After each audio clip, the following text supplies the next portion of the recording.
दुनिया की सबसे बड़ी कंज्यूमर गुड्स कंपनी नेस्ले बच्चों के खाने में शुगर और हनी ऐड करती है, लेकिन सिर्फ गरीब देशों में।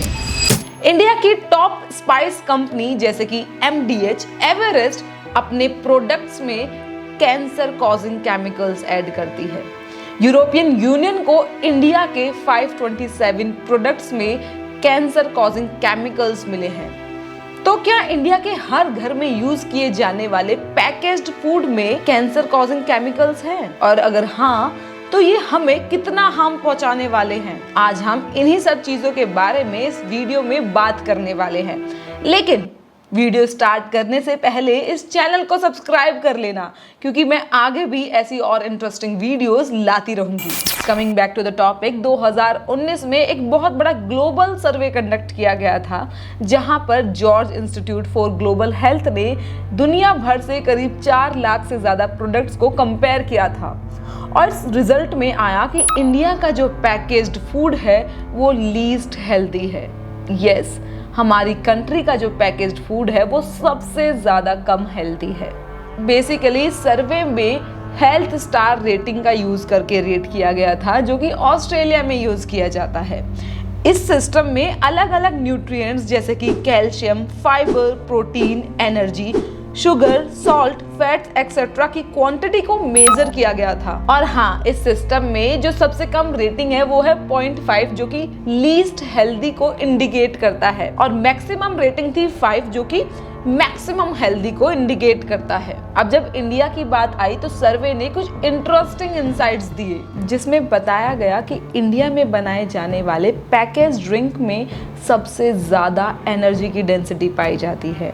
जैसे आमतौर पर 100 ग्राम्स में 1515 किलो जूल्स एनर्जी की डेंसिटी पाई जाती है, लेकिन इतनी ज़्यादा एनर्जी डेंसिटी के बावजूद भी जो हमारा जो पैकेज्ड फूड है वो सबसे ज़्यादा कम हेल्दी है। इंडियन पैकेज फूड को हेल्थ स्टार रेटिंग में 2.27 मिली, जो कि सबसे ज़्यादा कम थी लिस्ट में। और देखा जाए तो कई सालों से हमारे फेवरेट चिप्स, नमकीन, ड्रिंक्स में जो high levels of sugar, saturated fat और सॉल्ट, कैलोरीज की जो मात्रा बढ़ रही है वो कंसर्निंग फैक्टर रहा है। लेकिन इसके बाद भी जो हमारा अल्ट्रा प्रोसेस्ड फूड का कंजम्पशन है वो बढ़ता ही जा रहा है। जैसे कि जहाँ 2006 में जो हमारा ultra processed food and beverages का जो पर कैपिटा सेल था वो $900 मिलियन में था, लेकिन वो 2019 में ही $37.9 बिलियन पहुंच गई है। और 2011 से 21 तक जो हमारा प्रोसेस्ड फूड का कंजम्पशन है वो 13% से भी ज़्यादा बढ़ चुका है। और ये ज़्यादा कंसर्निंग इसलिए भी है क्योंकि ये अल्ट्रा प्रोसेस्ड फूड का 32 हार्मफुल कंडीशंस जैसे कि higher risk of cancer, type 2 diabetes, mental health में डायरेक्ट एसोसिएशन मिली है। और हाल ही में जो सर्वे स्टडी सामने आई है उन्होंने तो और भी ज़्यादा कंसर्निंग चीज़ें सामने रख दी हैं। जैसे कि अगर हम सबसे पहले अपने मिलेनियल्स की फेवरेट ड्रिंक बॉर्नविटा की बात करें, जो पिछले साल से काफ़ी ज़्यादा प्रॉब्लम और वी कैन से न्यूज़ में रहा है। ये एक ऐसा ड्रिंक है जो हर एक इंडियन मदर ने अपने बच्चों को दूध में मिलाकर दिया है। कितना मजा आएगा, हम हमेशा साथ रहेंगे, घूमेंगे फिरेंगे और सुबह शाम बॉर्नविटा पीएंगे। ये सोचकर कि इससे मेरे बच्चे की बोन डेंसिटी बढ़ेगी, हेल्थ ग्रोथ में फायदा मिलेगा।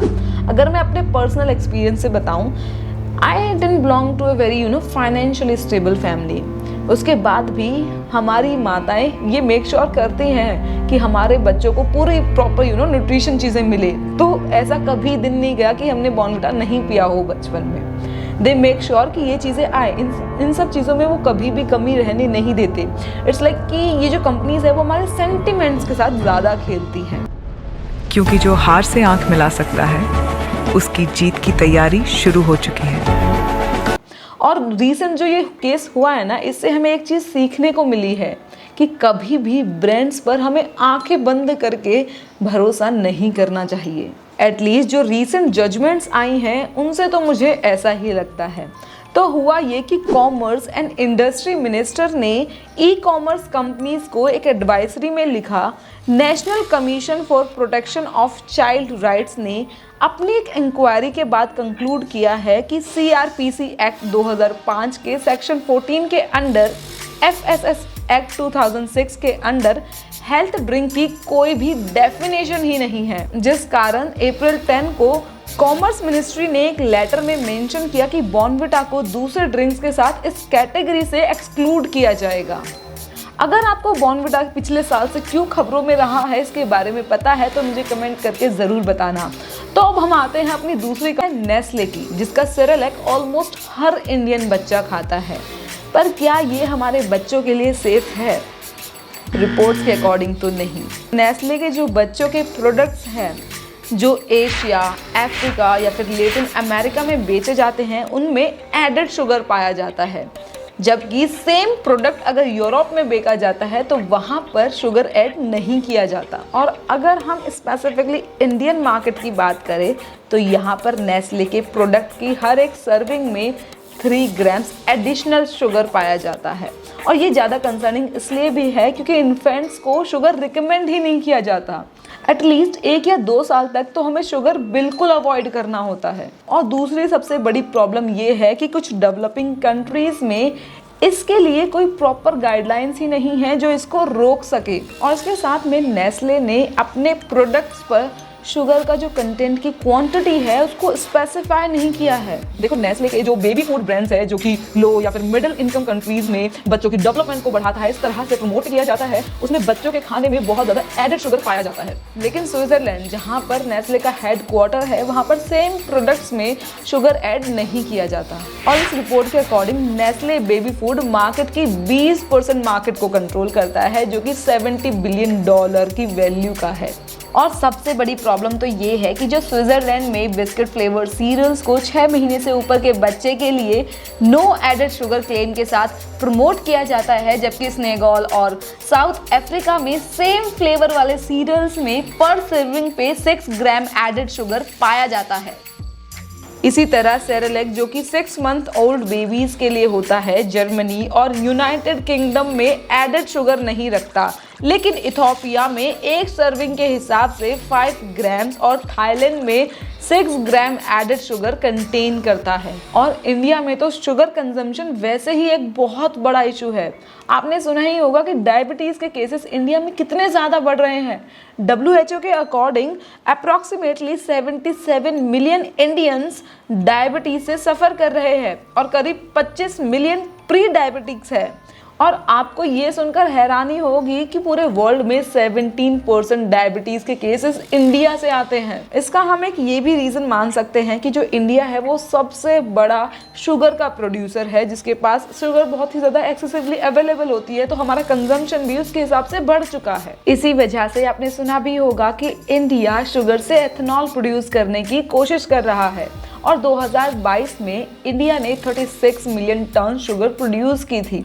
और इसी ज़्यादा और इजीली अवेलेबल शुगर की वजह से इंडिया वर्ल्ड में दूसरे नंबर पर आता है शुगर कंजम्पशन में। और आपको शायद यकीन भी ना हो कि एक इंडियन एक साल में 20 किलो चीनी कंज्यूम करता है, यानी कि हर दिन लगभग 13 चम्मच, जो कि रिकमेंडेड इनटेक से 5 चम्मच ज़्यादा है। और वहीं दूसरी तरफ ऑन एन एवरेज जो हमें daily fresh vegetable intake recommend किया जाता है उसका हम सिर्फ आधा ही कंज्यूम करते हैं। फॉर एग्जाम्पल अगर हमें एक दिन में 500 ग्राम फ्रेश वेजिटेबल खाने के लिए बोला जाता है तो हम सिर्फ 250 ग्राम ही इंटेक करते हैं। मतलब इंडियंस को अनहेल्दी शुगर एक फ्रेश वेजिटेबल से ज़्यादा इजीली अवेलेबल है। अब आप में से कुछ पूछ सकते हैं कि आखिर ये शुगर इतना अनहेल्दी कैसे है। देखो शुगर ना एक न्यू एज टबैको है जिसकी वजह से diabetes, obesity, acne, depression, skin ageing जैसी बीमारियां होती हैं। और इन सब की वजह से हमारा शुगर इंटेक लिमिटेड होना चाहिए। अगर हम ज़्यादा शुगर इंटेक करते हैं तो उससे हमारे जो एनर्जी लेवल्स है वो हद से ज़्यादा ही बढ़ जाते हैं। अब उससे ये हो सकता है कि जब हम कुछ भी अच्छे खाने से अच्छी कैलोरीज लेने की बजाय हम जो अनहेल्दी फूड है उसी कैलोरीज को पिक कर लेते हैं। तो अब आपको इंडिया की शुगर की प्रॉब्लम के बारे में समझ में आ ही गया होगा, लेकिन ये तो सिर्फ एक रिपोर्ट है। अभी तो और भी बहुत सारी रिपोर्ट्स को अनफोल्ड करना बाकी है। अब इंडियंस के घर में खाना बिना मसाले के तो बन ही नहीं सकता, लेकिन अगर खाने के टेस्ट को बढ़ाने वाले मसाले टॉक्सिक हो जाए तो ये तो एक बहुत बड़ा इशू है। और इसी वजह से MDH एंड एवरेस्ट के कैंसर कॉजिंग मसालों पर लोग डिबेट कर रहे हैं। अगर आपको नहीं पता है तो मैं बता दूं कि MDH ग्रुप के curry powder, Madras curry powder और सांबर मसाले पाउडर के साथ एवरेस्ट के फिश करी मसाला को रूटीन फूड सर्विलेंस प्रोग्राम के थ्रू हांगकांग गवर्नमेंट के सेंटर फॉर फूड सेफ्टी ने टॉक्सिक पाया था। इसके बाद सिंगापुर और हांगकांग ने इन मसालों पर बैन लगा दिया है, क्योंकि इन रिपोर्ट्स के अकॉर्डिंग इन मसालों में एथिलीन ऑक्साइड प्रेजेंट है जो कि कैंसर कॉजिंग केमिकल है। और इसके अलावा एक और रिपोर्ट आई है जहां पर यूरोपियन यूनियन ने कम से कम 527 प्रोडक्ट्स जो कि इंडिया से जुड़े हैं उनमें कंटेमिनेशन और कैंसर कॉजिंग केमिकल्स मिले हैं। And rapid alert system for food and feed से अवेलेबल डेटा के अकॉर्डिंग, जो कि एक ऑनलाइन सिस्टम है जो यूरोपियन यूनियन के मेंबर कंट्रीज में खाने की सेफ्टी को ट्रेस करता है, इनमें से ज़्यादातर आइटम्स में नट्स और सीसम सीड्स, हर्ब्स और स्पाइस, डाइटिक फूड्स और दूसरे फूड प्रोडक्ट्स में इंक्लूडेड है। और इसी रिपोर्ट के अकॉर्डिंग सितंबर 2020 से लेकर अप्रैल 24 तक यूरोपियन यूनियन के फूड सेफ्टी अथॉरिटीज ने बॉर्डर पर 87 कंसाइनमेंट को रिजेक्ट किया था। और डेटा के अकॉर्डिंग इंडिया को 332 कंसाइनमेंट्स में सोल ओरिजिन कंट्री की तरह मेंशन किया गया था। अब इन सब से तो यही लगता है कि रादर देन हम कंपनी को ब्लेम करें, उससे बहुत ज्यादा जरूरी हो गया है कि हम खुद को अवेयर करें, क्योंकि ऑलमोस्ट हर दिन कोई नया प्रोडक्ट आता है, कोई नया एडवर्टाइजमेंट आता है। कोई कहता है कि हम अपने चिप्स को बेक करते हैं, कोई कहता है हम चीनी ऐड नहीं करते, कोई कहता है हम नेचुरल इंग्रेडिएंट से बने हैं, कोई कहता है कि हम एनिमल क्रुएलिटी से फ्री है। पर रियलिटी किसको पता है? किसी भी प्रोडक्ट या फिर उसकी एडवर्टाइजमेंट, उसको कौन एडवर्टाइज कर रहा है, इसकी बजाय हमें प्रोडक्ट की लिस्ट को देखना पड़ेगा। तभी हम ये डिसाइड कर सकते हैं कि वो हमारे लिए हेल्दी है कि नहीं। तो किसी भी ब्रांड को ट्रस्ट करना छोड़ो और खुद को अवेयर करो। और खुद को और ज़्यादा अवेयर करने के लिए इस चैनल को सब्सक्राइब करो, क्योंकि मैं आपको मिलूंगी एक और ऐसी ही इंटरेस्टिंग वीडियो के साथ। और हाँ, मुझे कमेंट करके ज़रूर बताना कि गवर्नमेंट इन हार्मफुल केमिकल्स को यूज़ करने से कैसे रोक सकती है।